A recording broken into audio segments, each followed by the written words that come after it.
আমরা দেখছেন Mondal dragon fruit. দেখুন আজ যে ফল হারভেস্ট করা হচ্ছে, কেমন পরিমাণে সাইজ আমরা দেখতে পাচ্ছেন। 400-450 কাছাকাছি ফলের ওজন। সবগুলো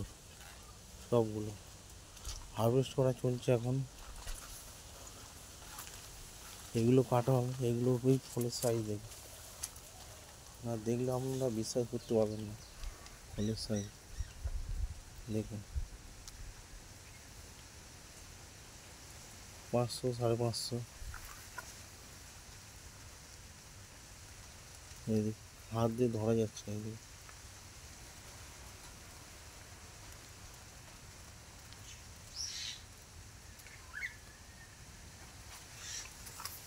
এগুলো আপনাদের দেখাবো।